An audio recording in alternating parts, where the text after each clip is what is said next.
So a few things have happened recently in the guitar modeler world, and it would be crazy if we didn't talk about them.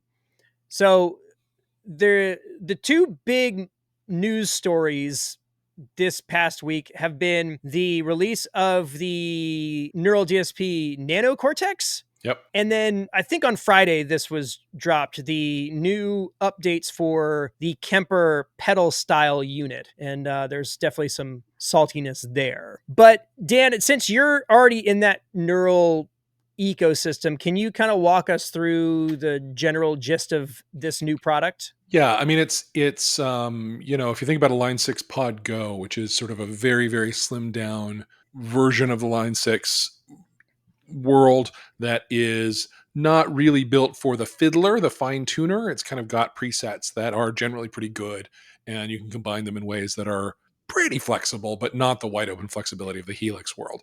This is that for Quad Cortex, and it is apparently very well built. It is pedal board sized, so it's it's sized to fit on a pedal board rather than being the size of a pedal board.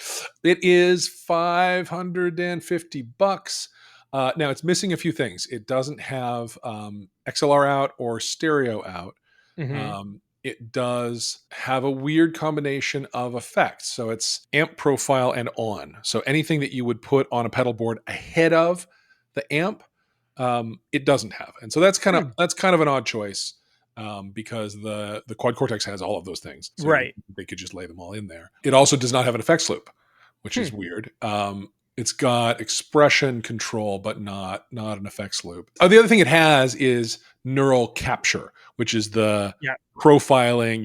You plug your device into it and it sends audio out to it and captures what that thing did to the audio and then builds a whole profile of your own device, right? Which is one of the big selling points of the Quad Cortex. I've never used it, but people seem to like it. I don't know. It's an interesting thing. I feel like it's a little overpriced for what it is.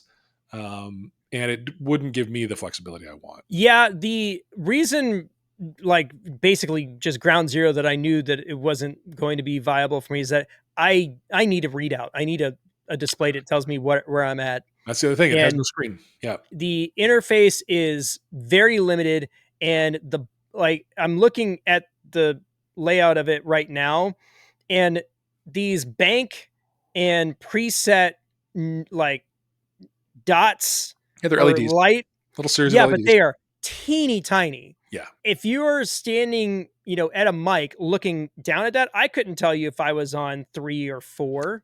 Right. Right. Especially if you're someone like me who takes his glasses off to gig.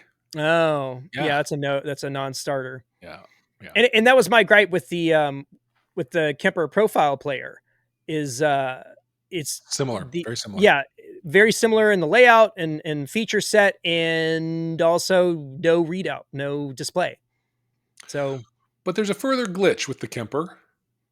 Yeah, so let's get into that. We'll leave the Neural DSP thing. It's the Pod Go of Neural DSP's hardware, and it may not be ready for prime time. There's a lot of other stuff to talk about. There was this whole the whole video pitch of this product on Neural's YouTube page. That's a totally different story that I feel like every other guitar YouTuber has beaten to death. So if you don't know about it, just keep on. Don't just disregard.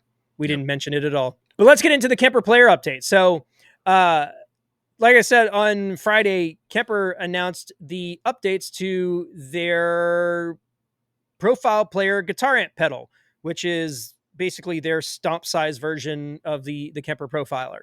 Which goes for $700. Yeah, $699 is the retail. It's a little, that puts it, right above the HX Stomp?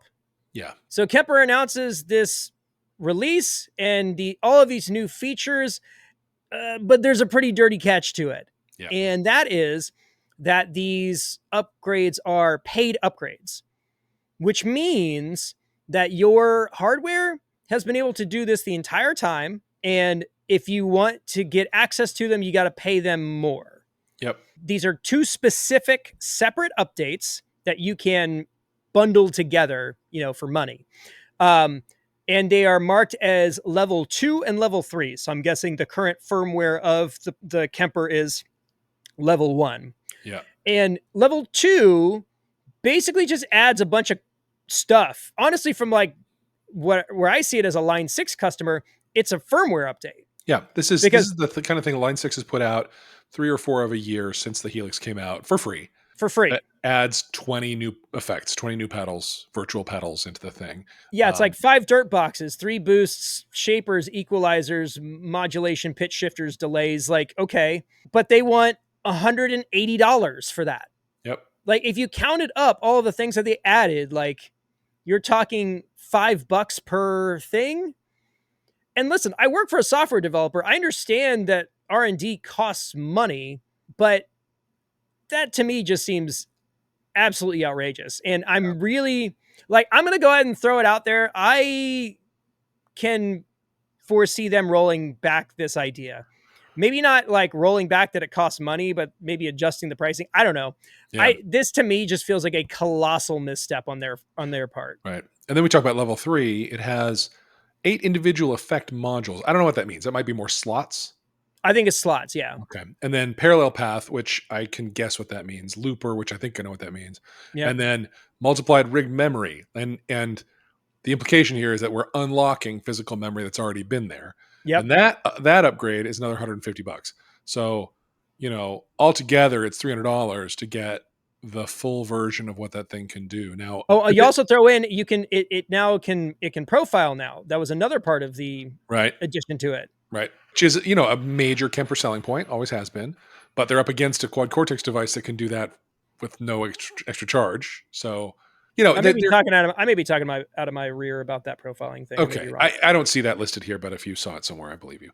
I might be making that up. All right. Well, it's really beside the point. The fact is, opinions are split, and I know what side I'm on about buying hardware on the promise of software upgrades to come. And I say that as the owner of a Quad Cortex, right?